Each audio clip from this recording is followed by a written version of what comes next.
watching the Johnny Depp Amber Heard trial. It's insane. It is triggering in a lot of ways for people that have been in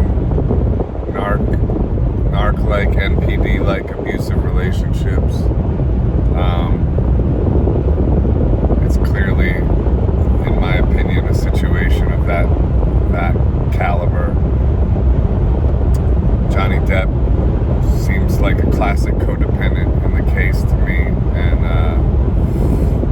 Amber Heard, like, really, in my opinion, the abuser. Again, that's just my opinion from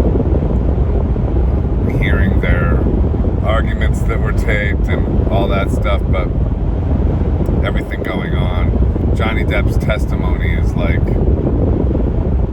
watching, like, Gone Girl Part 2, but way more interesting and real and heartbreaking too, hearing this story of his upbringing, which was pretty horrific, you know, and it's interesting because he comes from a very abusive mother, and it seems like, you know, we repeat the patterns of our childhood traumas, and it seems like that's the case that happened here. So it also brings the point that, you know, codependents often get cast as like the innocent victims of these, and they are victimized, but they are participating in their victimization, and so nobody is innocent in this situation, and the abuser is also somebody who's been abused, so they're also, there's elements of, you know, everybody's a victim. And people could wonder, like, how could somebody like Johnny Depp get in a situation like that? But it's real easy because, you know, if you find yourself in a situation where you're lonely in life and you get targeted by somebody that will mirror you and love bomb you and present themselves as the person of your dreams, and then pull that away in a systematic way and create a bond, a trauma bond, so it works with a sweet mean cycle.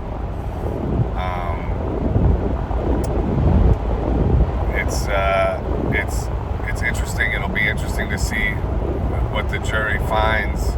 I mean, his testimony is so compelling and just so interesting on a sort of human psychological level, and the way everybody sort of knows how these relationships play out now. It's like a few years ago, you know, smear campaigns and gaslighting and cognitive dissonance and crazy making and all the, you know, words that go along with these kind of relationships were really unknown. I mean, nobody really even knew what those were a few years ago. I mean, some people did. There was NPD videos on YouTube, but, you know, the mainstream didn't know what any of that meant. And now everybody does. Everybody's been through it with society in the last couple of years, really.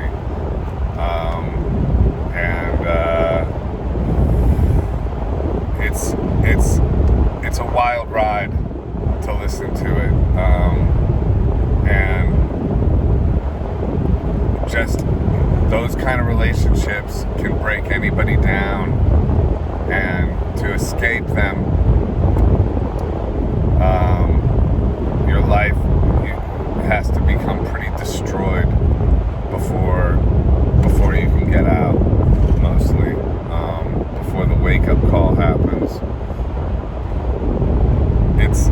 It's really compelling to listen to. It's heartbreaking, you know. It feels like a voyeur. I'm not trying to discuss somebody else's business, but it's, you know, it's in the public, you know, so tons of people are watching it, obviously. A lot of us are fascinated by it, you know, and the only thing you can do is pray for everybody involved to move on and get healed and heal themselves. The problem is, like, codependents can heal because they realize that they're in a bad situation. It's kind of like the scapegoat in a toxic family is the one that's most likely to heal. Narcs tend not to heal because they have a false self that projects all their toxic shame onto their victim, and they consider themselves perfect in their made-up fantasy world. And to escape that would mean to go all the way to a fractured self that they left a long time ago. So that's why typically they never really can escape. They frame life from the idea that life is a betrayal and everyone in their life will betray them. And so when they frame their world like that, you know, that's ultimately what they're going to manifest. You know, it's interesting though. Codependents, they get cast as innocent, but they also, there was one point where Johnny was like relaying something that happened at a holiday and how she was being abusive to him, and my head just said, yeah, you were getting exactly what you paid for. Like, that's what you signed up for. I mean, because we have to relive our childhood traumas in order to heal from them. We're such strange creatures, human beings, in the way we operate and form these connections that relive our childhood traumas. It was interesting the way Johnny framed his childhood and told the story of that, his dad being sort of the victim of his mother, and it made me think, like, yeah, the lawyers are kind of playing 4D chess in that way. They're painting the psychology that kind of points to the direction of what the relationship was that he manifested. They're giving the jury a lot of credit in that regard. I kind of think they're like, kind of with that acknowledging the fact that we live in a world where we all, you know, have degrees in psychology to some degree. Like, it's not hard to understand, oh, that's the way you were raised, and then you created a relationship that mirrored that. It's fascinating. It really is. I can't stop listening to it when it comes on, and it just makes you realize that none of us are above these things. And even when you escape a toxic relationship and heal from it, you can be subject to getting into it again. These things are so deep, it's really hard to change the sort of gravity of your internal planet, so to speak.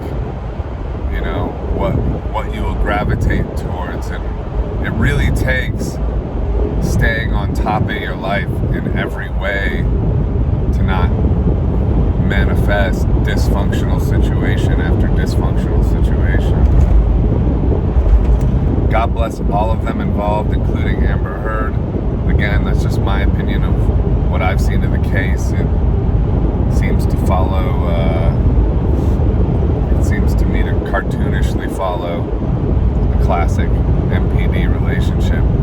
So, for those that are uninitiated, who haven't participated that in their own life, there it is. The crazy making, the insanity, the constant drama. It shatters your brain, you know, when you're constantly in conflict. You have scrambled eggs in your head. And like, you know, Johnny had all his addiction issues, and again, it's like, you know, he's a grown man. Everyone's responsible for their own world.